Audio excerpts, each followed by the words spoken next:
Assalamu alaikum. This is lecture number 29 of Global Business Management. The topic of today's lecture is ethics in international business. Before we start our this chapter, we will quickly do the recap. But before doing the recap of the last lecture, we will talk about the three learning objectives of today's lecture. These learning objectives are to understand the ethical issues faced by the international businesses, to recognize an ethical dilemma in international business, to identify the causes of unethical behavior by managers. The first important thing that we had discussed in the last lecture was the global mindset, which comprised of the cognitive complexity and the cosmopolitan outlook. And then we had discussed about that what are the different determinants of global mindset. The first one was a family that is bicultural, living in foreign countries, and the learning foreign language as a regular part of a family life. These are the three determining factors of global mindset. If the manager have grown up in a bicultural environment, and if that manager have lived in foreign countries in his or her childhood or during the educational period. And the last one is if that person knows the several languages. These things ultimately increases the spectrum of global mindset, global culture. Next thing that we had discussed was about the training, the importance of training to develop the global mindset of managers. Explicitly we had discussed the impact of training on the expatriates managers. The first part was the cultural training, the second one was the language training and practical training. The cultural training fosters an appreciation for the host country's culture, and the second one, language training, provides the different language skills to the manager, and practical training helps the expatriate and her family ease themselves into the day-to-day life in the host country. In practical training, basically helps the managers who intend to serve in the foreign country to adjust to not only to them and their families as well, to adjust in a daily routine life in the new country with the new environment. Important thing is the importance of this training is really high and very significant if that country, the new environment is really far away from that country, from the home country and host country. The difference is really huge, a cultural difference. But on the other hand, if the culture difference is not so high, for instance within the European countries or within the North American like Canada and USA, but within the Canada, of course, there is some difference between the French and English states. But if the country difference is not so high, then there is less importance of these different trainings. But of course, this training will help them to understand and to adjust in the new environment. The study shows only about 30% of the managers set on 1 to 5 year expatriate assignment receive training before their departure. Study shows that only 30% of the managers receive the training before going to 1 to 5 years expatriate assignment in the foreign market. Okay, management development programs. It increases the overall skill level of the managers through ongoing management education, and the next thing is through rotation of the management through jobs within the firm to give the varied experience.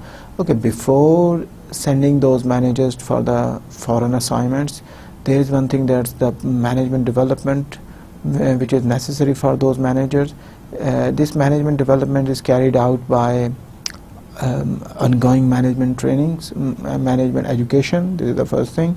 And the second thing is assigning them different duties, post them in the rotation of managers through jobs within the firm to give them to provide them different sort of experiences across the departments. That's why in order to get that sort of different various diverse experience, they should be rotated across the departments. Okay, the next one is how to evaluate the performance of the expatriate managers. There are two important things that involve, like people, the expatriate managers working in the host country. There are some, of course, some higher reporting officers or some CEOs who are high managers who are evaluating the performance of those expatriate managers. But the point is, might be that performance, there is two types of performance evaluation for the expat manager. One is purely the one focuses on that expatriate performance should be evaluated from the home country, and the second one focuses on that the performance should be evaluated in the host country. And the third approach is that both these people who are managers from the host country and manager from the home country, they should consult with each other before evaluating the performance of expatriate managers. Both type of manager are subject to unintentional bias, because the first one is the home country managers tend to rely on hard data when evaluating the expatriates. Host country manager can be biased towards their own frame of reference. To reduce bias in performance appraisal, more weight should be given to an on-site manager's appraisal than on off-site manager's appraisal, and the former expatriate who has served in the same location should be involved in the process. Another option is the person who has already served in that new market, that foreign market, that person should be involved in the evaluation in home country. Two issues are really important in compensation. The first one is how to adjust the compensation to reflect the differences in economic circumstances and compensation practices, and the second one is how to pay expatriate manager. These are the two key issues involved in expatriate compensation. A compensation package have 5 components. The first one is the basic salary, the second one is the foreign service premium, the third one is various allowances, and the fourth one is tax differentials, and the fifth one is benefits. Okay, the first one is the base salary. The base salary is normally in the same range as the base salary for the similar position in the home country, can be paid either in the home currency or in the foreign currency. Foreign service premium, extra pay the expatriate services for working outside his country of origin, and the various allowances. These allowances can be hardship allowances, housing, cost of living, or education allowances, and the tax differential. Company usually cover the extra tax assessments. Benefits. Many firms provide the same level of medical and pension benefits abroad that employees receive at home. Okay, now let's start talking about the business ethics, international business. Before we start about the concept of business ethics in international business, we start talking about the ethics. What is the basic definition of the ethics? These are the principle of right or wrong that govern the conduct of the person, the members of the profession, or the action of an organization. These are called ethics. And when we talk about the ethics about business, then these are considered as the business ethics, which are the accepted principles of right or wrong governing the conduct of business people. Ethical strategy is a strategy that does not violate these accepted principles. These are the 3 different basic concepts of the business ethics. Now let's talk, suppose you have been assigned responsibility for hiring people to work in the company's new factory in Guatemala. Wages in Guatemala are considerably lower compared to your country, and you don't have to pay benefits either. You are beginning to wonder if your company is taking advantage of the situation. What should you do? This is a scenario that you can think, and here the business ethics involved and business ethical dilemmas appear in this sort of situation, that like the wage rate is really low in Guatemala compared to, for instance, if US company is going there and US company is experiencing this situation, and the managers of that company are definitely going to face this thing that they have the choice: either they are going to pay a really low amount to the Guatemala employees, or they don't need to pay the extra benefits or some premium or some any allowances. And but you know that if this sort of business will be conducted in the USA or any other country, the company has to pay the extra benefits as well, and they have to pay really high wages. What they should do? You might respond that you should talk to your supervisor about providing a more generous compensation package that would still be much lower than what you would pay in your home country, but you might be worried that this could jeopardize your new position. So you might decide just to follow orders, even if you are not really comfortable with them. This is an example of ethical dilemma. People involved in business run in the ethical situation daily. In international business, they are often magnified because of the differences in legal system, political system, economic system, culture, and so on. Ethics refer to the accepted principles of right and wrong that govern the conduct of a person, the member of profession, or the actions of an organization. Business ethics are the accepted principle of right and wrong governing the conduct of business people. An ethical strategy then is a course of action that does not violate these principles. I mean, this is the basic scenario where example of a scenario where a manager can find the ethical dilemma, and despite they want to do something different, and despite they are willing to take action according to the principle which is accepted right, and but sometimes they don't, and they cannot do that because they have to just follow the orders from the superior authorities. Okay, this is a really interesting case study of about the two factories in China. In 2008, the ethical dilemma appears in this case study, and we can read this thing. We quickly go through the major points.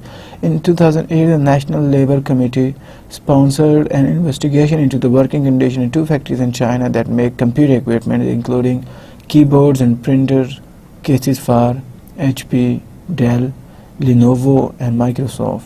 The report, which was published in 2009, describes working conditions that are extremely harsh by Western standards. According to the report, in the Mitai factory in Guangdong, the workers sit on wooden stools without backrests as 500 computer keyboards an hour move down the assembly line, 12 hours a day, 7 days a week, with just 2 days off a month. Every 7.2 seconds, a keyboard passes each worker, who has to snap 6 or 7 keys into place, one key every 1.1 seconds. The assembly line never stops. The workplace is frantic, monotonous, numbing, and relentless. Each worker inserts 3,250 keys in an hour, 35,750 keys during the official 11-hour shift, 250 a week, 2,550 a week, performing over 1 million operations a month. Workers are paid 1/50th of the cent of each operation they complete. While working, employees cannot talk, listen to music, or even lift their heads to look around. Workers needing to use the bathroom must hold it until there is a break. Security guards spy on the workers, who are prohibited from putting their hands in their pockets and are searched when they enter and leave the factory. The factory operates 24 hours a day on 2 12-hour shifts, with the workers rotating between day and night shifts each month. The workers are at the factory for up to 87 hours a week, and all overtime is mandatory. There are 2 half-hour meal breaks per shift. But after racing to the cafeteria and lining up to get food, the workers have only about 15 minutes to eat. The base wage is 64 cents an hour, which after deductions for primitive room and the board drops to a take-home wage of just 41 cents an hour. The workers get up about 6 a.m. when they return to their dorm sometime between 9 and 9:30 p.m. They bathe using a small plastic bucket. Summer temperatures routinely reach into the high 90s during Fahrenheit. During the winter, workers have to walk down several flights of stairs to fetch hot water in their buckets. 10 to 12 workers share each crowded dorm room, sleeping on narrow metal bunk beds that line the walls. Workers drape old sheets over their cubicle openings for privacy. Comments from the workers at this factory, most of whom are young women between 18 and their mid-20s, reinforce how harsh the conditions are. One stated, "Every day I enter the factory and I assemble keyboards. My hands are moving constantly. I can't stop for a second. Our fingers, hands and arms are swollen and sore. Every day I do this for 12 hours. What makes it even worse is the constant pressure and boring monotony of the work." Another notes, "The factory rules are really like a private law. We are forced to obey and endure management's harsh treatment. Some young workers have boyfriends and girlfriends outside the factory, and if they want to go on a date, we have to beg the boss for mercy to be able to leave the factory compound." Another said simply, "We feel like we are serving prison sentences." When informed of these findings, a spokesman for Microsoft said the factory supplied one if its contract manufacturer, but Microsoft would investigate.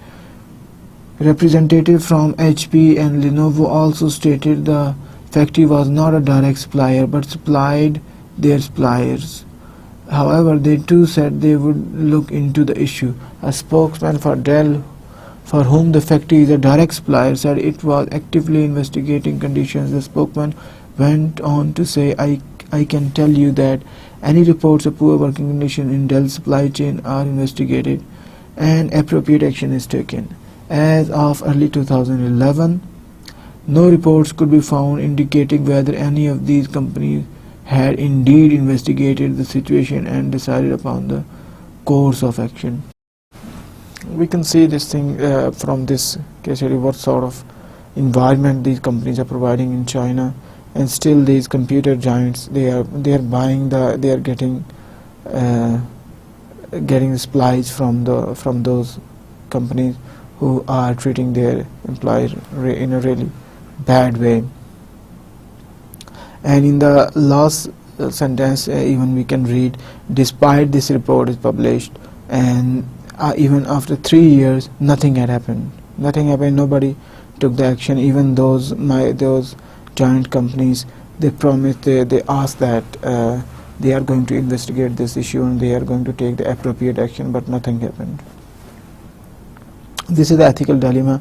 They are just considering the money and how efficiently they are cutting the prices, and they are selling their products without they are getting the products at the cheaper rate from the Chinese suppliers. Okay, now this is a quick some sort of a review question sort of thing. When work conditions in a host nations are clearly inferior to those in a multinational's home nation, what standards should be applied? The standard of a home nation, standard of a host nation, and something is in between. This is exactly related to this case study. When, like we have seen this thing in the host country, in China, condition is really worse, and that was inferior compared to the home country's multinational's home nation, like in US. What standard should be applied in Chinese manufacture these plants? The Chinese standards or the US standards? The standard of the home country, home nation, the US standards, standard of the host country, the Chinese standard, or something in between. Okay, employment practices are a frequent source of ethical dilemma for the company. Suppose, as we suggested earlier, work conditions in the host country are inferior to those in the home country. Which standard should you apply? The home country standard or the host country? Is it okay to employ minors to work a 50 hours week if it doesn't violate local laws? Do you have to supply safety gear to employees if it's not required by law? I mean, despite these are the things that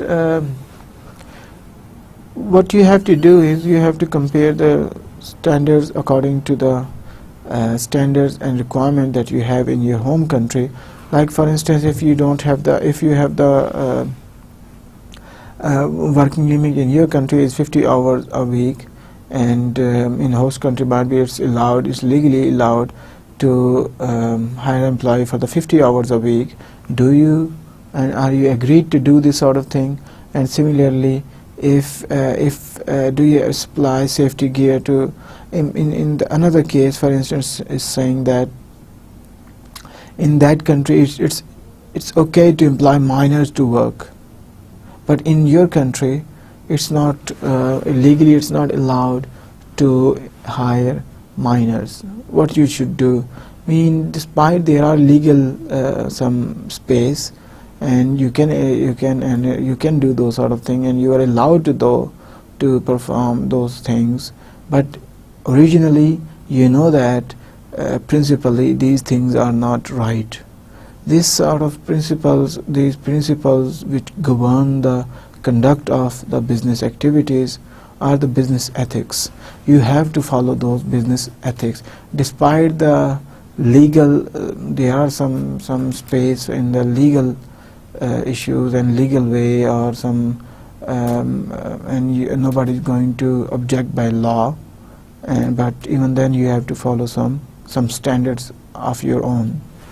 Nike found itself in the midst of a huge controversy in the mid-90s when it was reported that the working conditions at some of its subcontractors were poor, just like we discussed the example of the computer producers. While neither of the subcontractors nor Nike was actually breaking the law, there was strong reason to support that workers were being exploited. For example, in one factory in Vietnam, women were paid just 20 cents an hour, well below the living wage of $3 per day, to work with toxic materials 6 days a week. Nike was forced by public pressure to establish a code of conduct for all of its subcontractors and implement a monitoring system to ensure that the code was followed. I mean, just like the situation that we read about the computer industry, that they are getting the supplies from the Chinese manufacturer. Similarly, Nike was came under the huge controversy in the mid-90s about they are getting the supplies from the Vietnam, and from the Vietnam factory they are paid very low amount compared to the US employees, well below the living wage of the $3 a day, and they have to work 6 days a week in a toxic environment.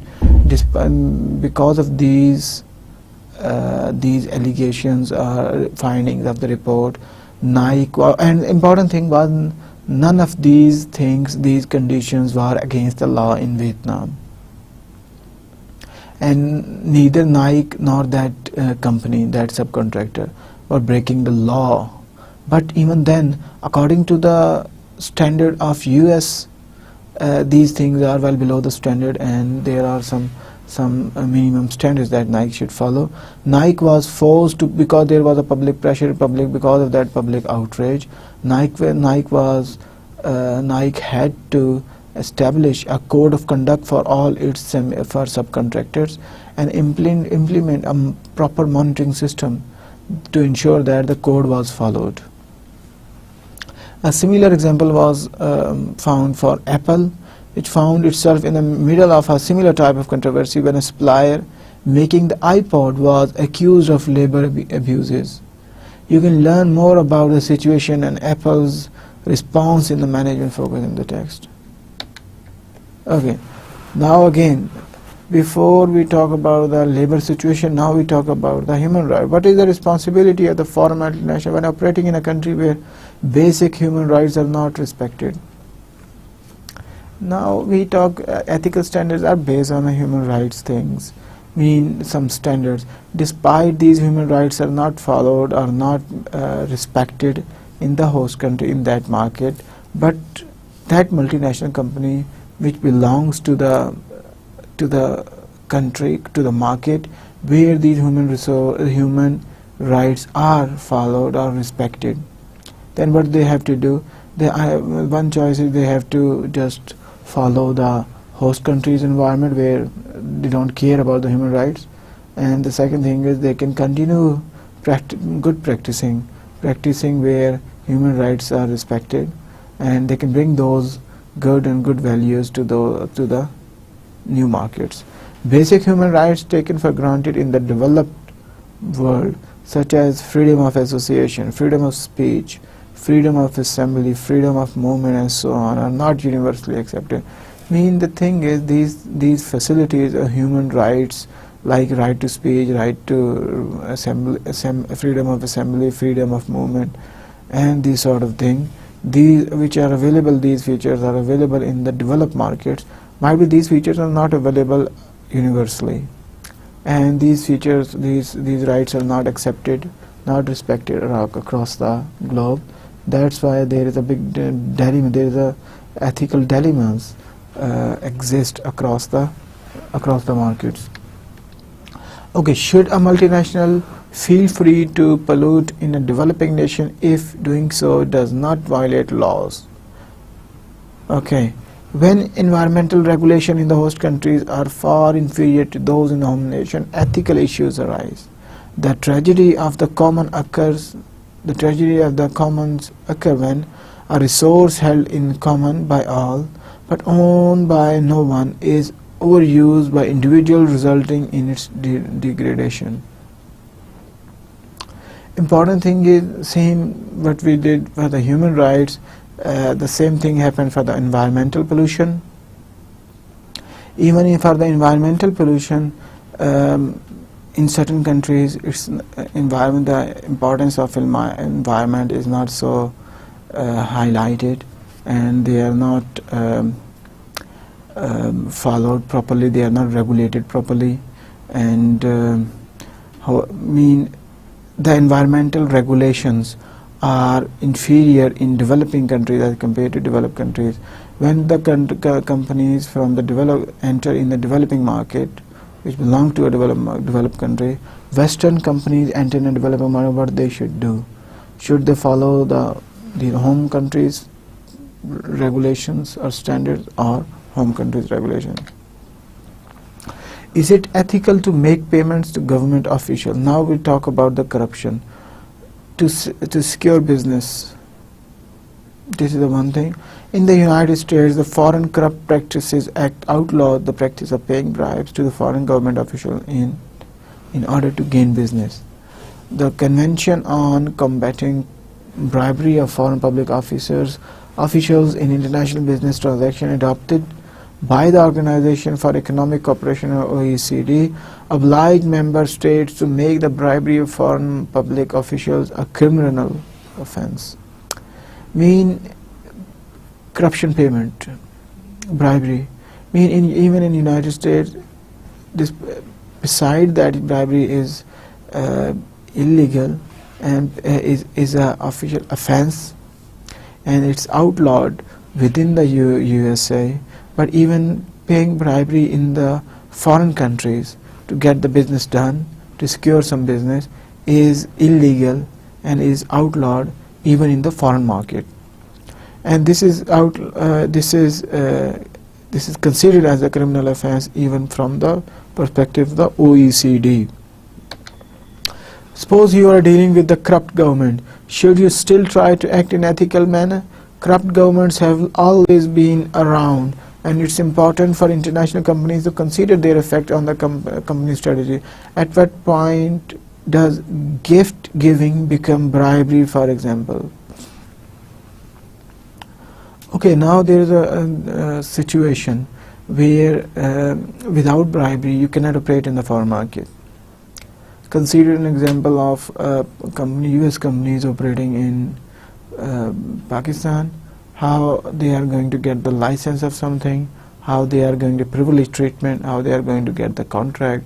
These are the things they can do with the bribery. Rather, if they are going to play fair, might be there some other companies might be that with the multinational company, some other multinational company or the local domestic company, they are going to pay the bribe to the government officials and they get the contract.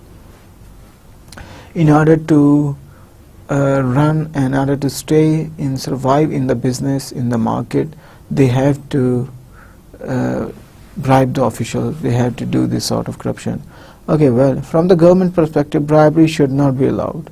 In the US, the Foreign Corrupt Practices Act, which was passed in 1977, outlaws the paying of bribes to foreign government officials in order to gain the business. The act does allow for facilitating or grease payment.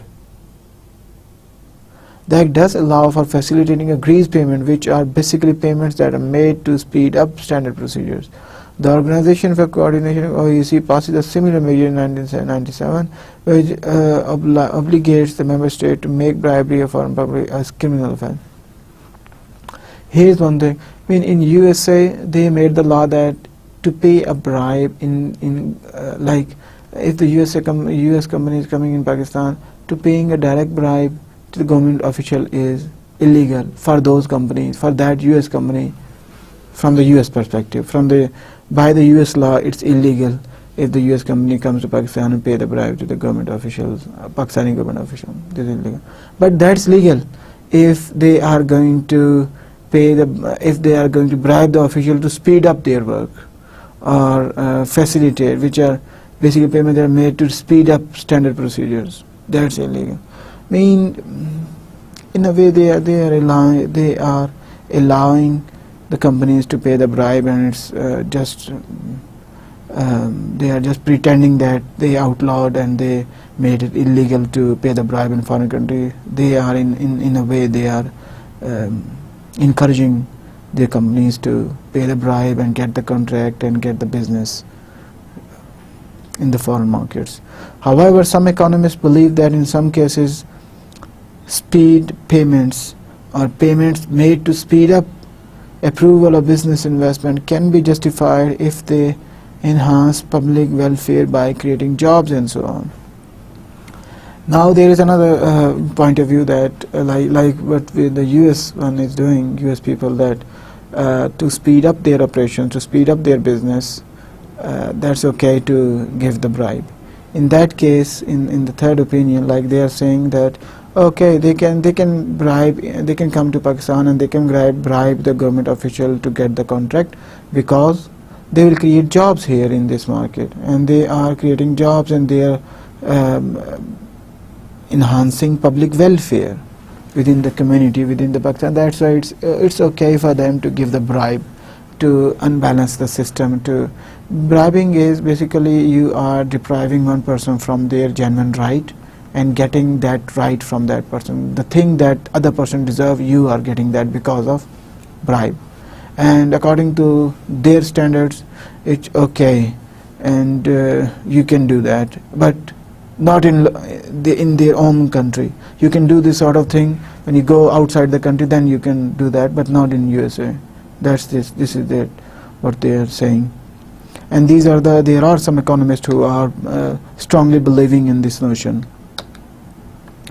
Corruption, some economists suggest that, again, like the same thing like we discussed in the last point. Some economists suggest that the practice of giving bribes might be the price that you must be paid to do a greater good. In countries where pre-existing political structure distort or limit the working of the market mechanism, corruption in the form of black marketing, smuggling, side payments to government bureaucrats to speed up approval for business investment may actually enhance welfare. To enhance the welfare, it's okay to give the bribe. However, other economists have argued that corruption reduces the return on business investment and leads to low economic growth. Okay, other people, they are not arguing on the basis that you are disturbing the system, economic system in that country. They are not which is already distorted and which is already unbalanced. You are trying to unbalance it more. But they are not arguing in this direction. They are arguing that because you are going to pay some money, it will cost you, and then you have to compare the cost and benefits of that bribe. If you are, then you have to make that analysis. If that profit or the benefit exceeds the cost, then you can do the bribe. Otherwise, you don't need to do the bribe. Okay. Now there is another thing. After the corruption, there is a moral obligations. Do multinationals have a responsibility to give back to the societies that enable them to grow and prosper? Okay, multinationals, from where they earn the money, from where they make money and earn the profit, and gradually they increases their size, increases their market share, market capitalization. Do those societies, those people, those places deserve something in return from those multinational companies? This is the question, and this is the moral obligation of the companies to return something, return back to those societies in a good way.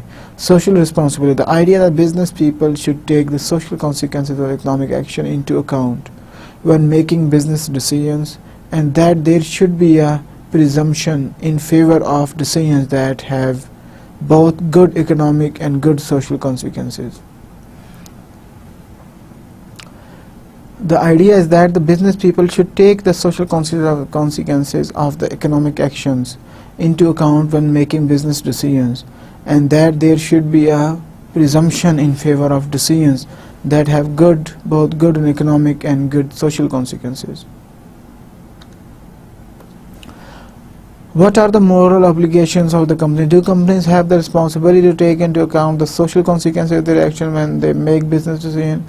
Should companies, these are the questions that the company have to answer when they are talking about the moral obligation. Should companies always choose the path that has both good economic and good social consequences?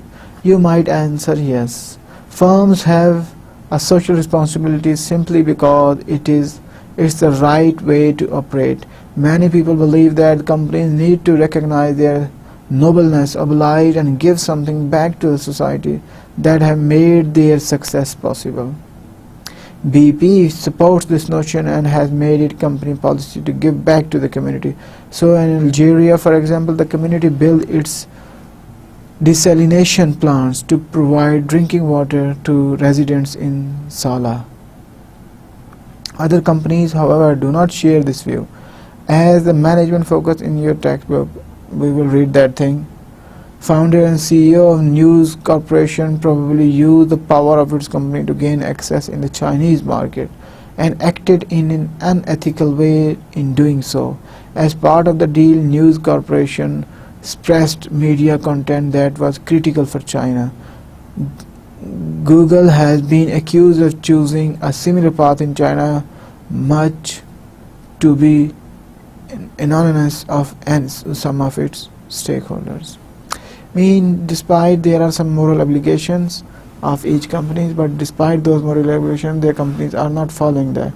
Some companies, most of the companies are not following them, and they are behaving immorally.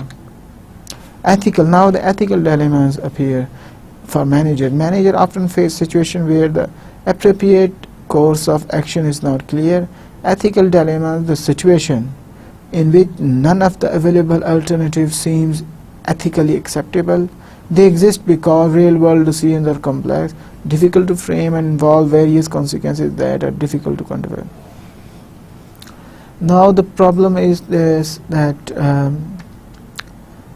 manager knows that he is doing something wrong, but even despite this awareness of this his course of action, he cannot choose the alternative actions, because it's really difficult to do that, difficult to go in that direction.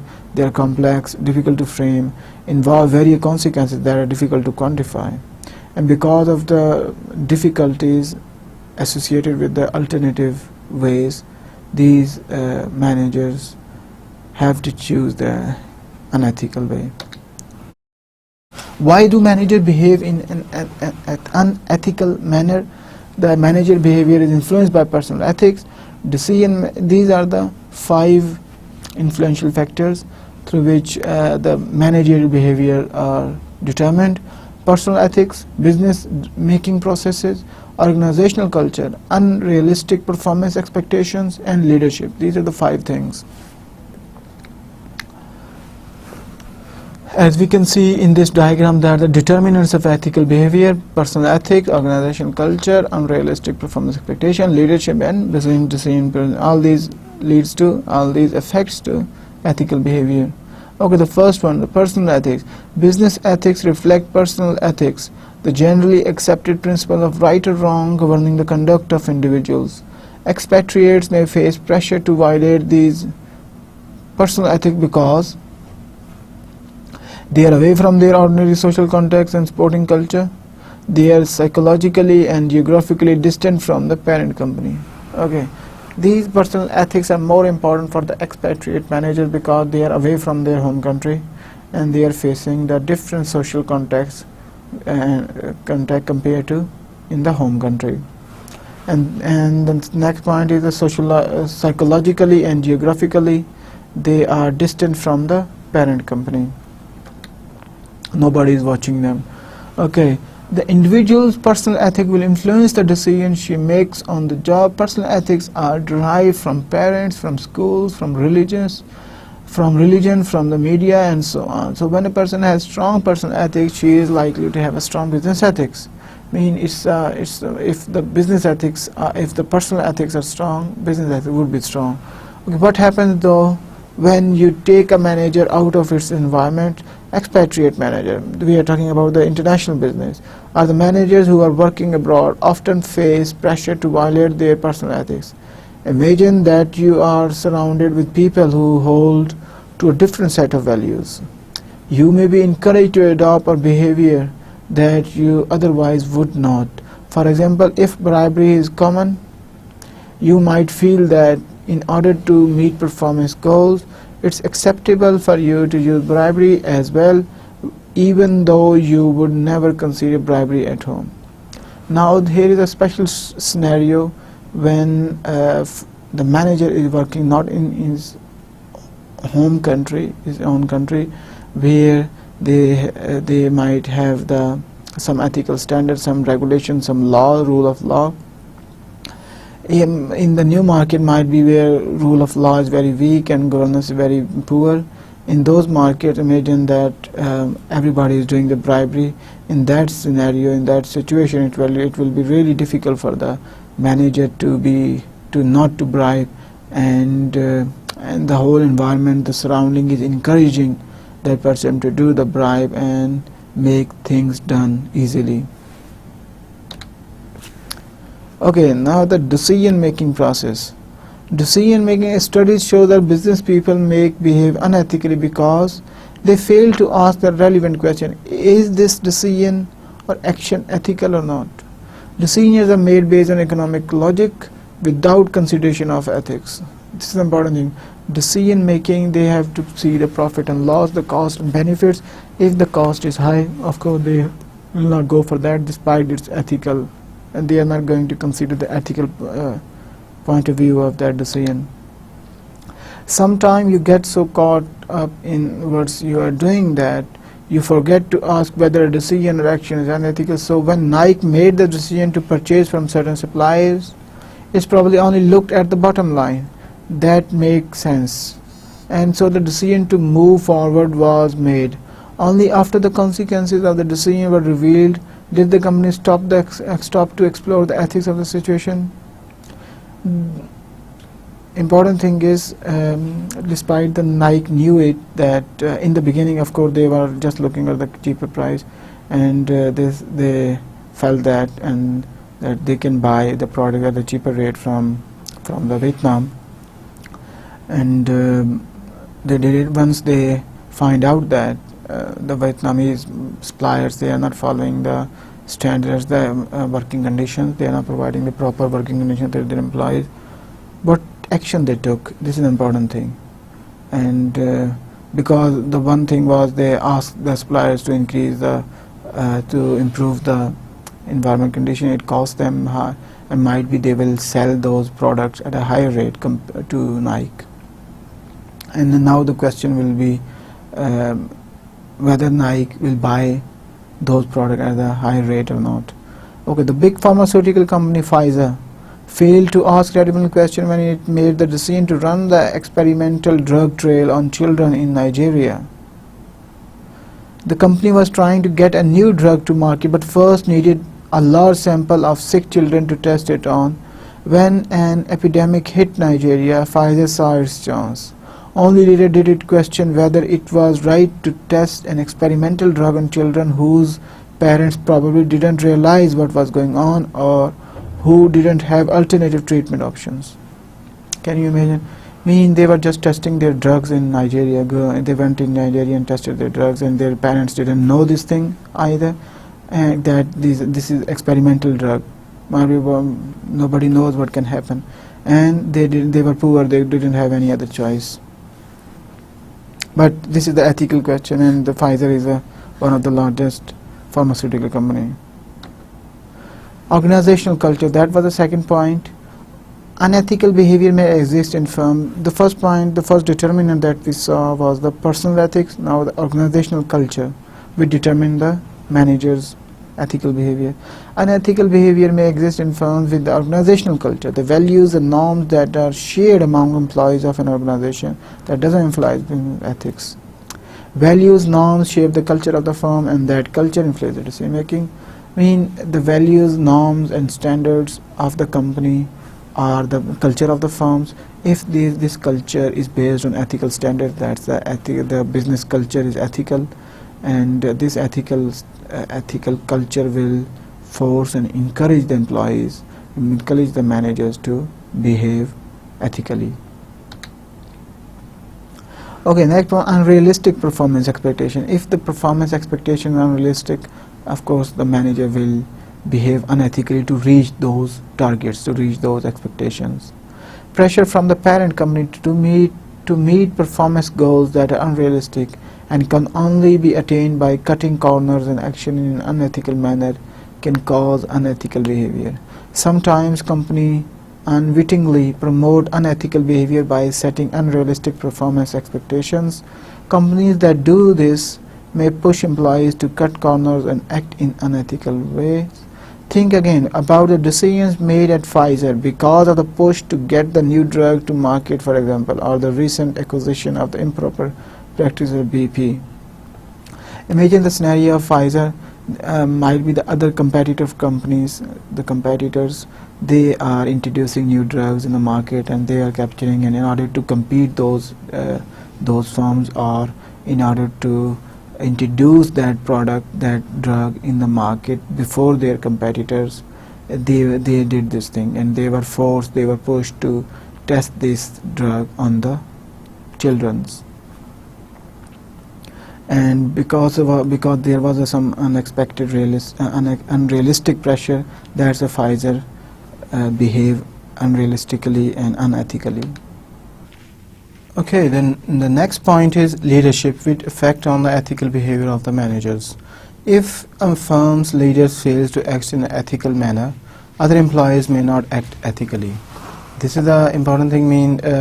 Leaders or leadership sets the role model for the remaining employees.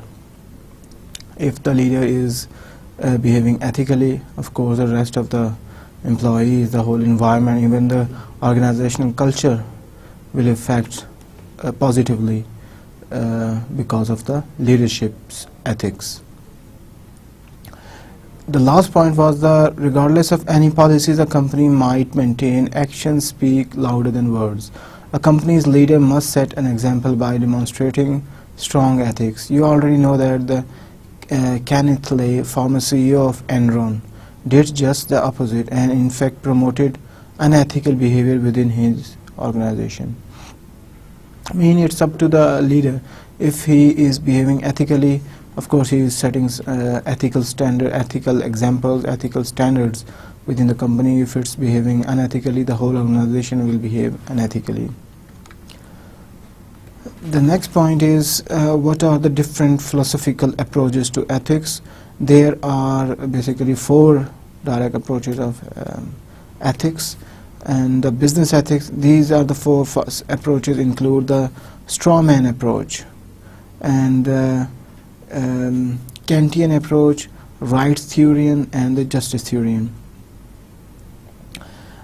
Within the straw man approach, the Friedman doctrine, the cultural relativism, the righteous moralist, and naive immoralist. These are the four different notions appear within the straw man's approach.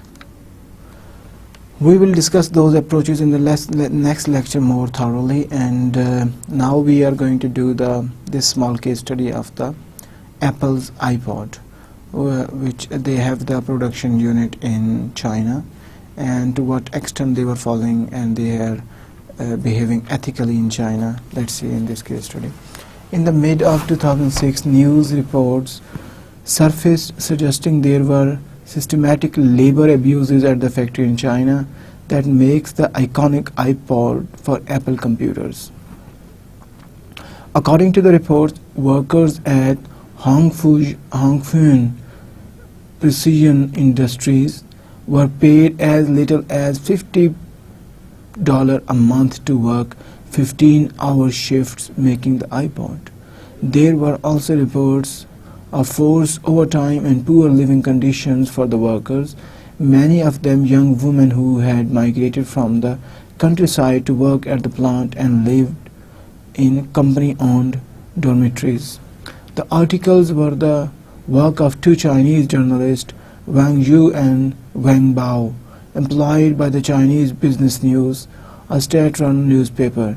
The target of the reports, Hongfeng Precision Industries, was reportedly Chinese largest export manufacturer in 2005, with overseas sales totaling $14.5 billion. Hongfeng is owned by Foxconn, a large Taiwanese conglomerate whose customers in addition to Apple include Intel, Dell, and Sony Corporation. The Hongfeng company is a small city in its own right, with clinics, recreational facilities, buses, and 13 restaurants that serve the 200,000 employees. Upon hearing the news, Apple management responded quickly, pledging to audit the operations to make sure Hongfeng was complying with Apple's code on labor standards for subcontractors. Managers at Hongfeng took a somewhat different tack. They filed a defamation suit against the two journalists, suing them for $3.8 million in a local court, which promptly froze the journalist's personal asset pending a trial. Clearly, the management of Hongfeng was trying to send a message to the journalist community: criticism would be costly. The suit sent a chill through the Chinese journalist community because Chinese courts have shown a tendency to favor powerful locally based companies in legal proceedings. Within 6 weeks, Apple had completed its audit. The company's report suggested that although workers had not been forced to work overtime, were earning at least the local minimum wage, many had worked more than 60 hours a week allowed for the Apple, and their housing was substandard. Under the pressure from Apple, management at Hongfeng agreed to bring practices in line with the Apple's code, committing to building new housing for employees and limiting work to 60 hours a week. However, Hongfeng did not immediately withdraw the defamation suit. In an unusually bold move in a country where censorship is still common, China Business News gave its unconditional backing to Wang and Wang, the news reporters. The Shanghai-based news organization issued a statement arguing that what the two journalists did was not a violation of any rules, laws, or journalist ethics. The Paris-based Reporters Without Borders also took up the case of Wang and Wang, writing a letter to Apple CEO Steve Jobs stating, "We believe that all Wang and Wang did was to report the facts and we condemn Foxconn's reactions. We therefore ask you to intercede on behalf of these two journalists so that their assets are unfrozen and the lawsuit is dropped.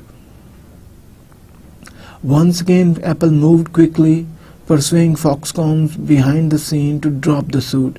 In early September, Foxconn agreed to do so, and it issued a face-saving statement saying the two sides had agreed to end the dispute after apologizing to each other for the disturbances brought to both of them by the lawsuit.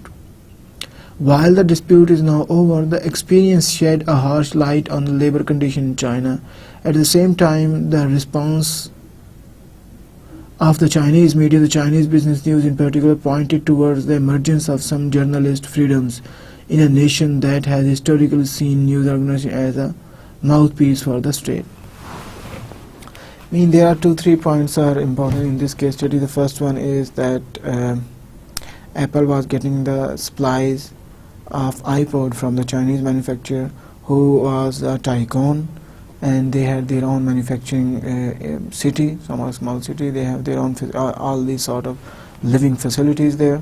And when these two journalists started to they report the poor living condition of those employees, and company, the tycoon, that conglomerate reacted differently compared to the Apple agreed that they are going to investigate this issue, and they are going to look into the matter and take the appropriate action. While on the other hand, that conglomerate, that tycoon, they went to the court and filed a suit, defamation suit against those journalists. Apple investigated this thing and they find some mistake. They didn't totally 100% agreed with the reports and finding of the reporters. They agreed, but even they found some mistakes, some poor living standards, and asked the subcontractor, this tycoon, to improve the living quality and some standards, and they were agreed. But on the other hand, that on the parallelly, the tycoon didn't drop that suit, and they continue with the court things. But later on, these news agencies, overall the media, they sent one letter to the CEO of Apple, the Steve Jobs, that you should pursue this matter and ask that conglomerate, who is the subcontractor of your company, that to drop this suit. And Apple did the backdoor some negotiation and asked the subcontractor to drop that suit, and they did it. And important thing is that because of the backing of the Apple, they did some level of improvement in the living standard of that working conditions. But important thing is, if that findings were not highlighted, nobody were thinking in those directions. Nobody was caring to improve the living condition and working environment and working condition of those employees. And then in the last paragraph, they were also mentioning that new role of media was emerged in China, because before, media was only the mouthpiece of the government, whatever the government was saying. But this time, despite the government was, they have some stake, because this company, this tycoon, were the big exporter of the country for China. And despite the media, the government has some stake in this issue. Even then, they didn't intervene in this issue, and they let the media display the true picture of the situation. Okay, this is the summary of the lecture. We had discussed about the ethics, what is the basic concepts of the ethics, and then we did talk about the business ethics and what is the ethical strategy. Important thing is that the accepted rules of doing right or wrong is the ethics. When you apply these rules, these guidelines in the business world, in the business practices, it's the business ethics. When we make a business strategy on the basis of these ethics, these rules, the basis of these universally accepted right and wrong guidelines, these are the business strategy. Most common ethical issues in business involve employment practices, human rights, environmental regulation, corruption, and moral obligation of multinational companies.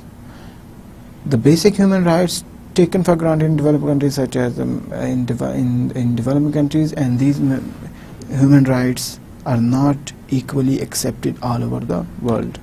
Corruption in some countries, they have explicitly mentioned that corruption is not allowed in their own countries, but they can do this sort of corruption, but which is necessary for undertaking the business is allowed in other countries. Corruption in terms of paying the bribes. Ethical dilemmas occur in a situation when none of the available alternatives seem ethically accepted. They exist because real world decisions are complex, difficult to frame, and involve various consequences that are difficult to quantify. And then we did discuss the business ethics reflect personal ethics. Business ethics depend on personal ethics. These are the several factors which are important for deciding the business ethics, and organizational culture, personal ethics and organizational culture. And these are the important things that we had discussed today. Thank you for today. Allah Hafiz.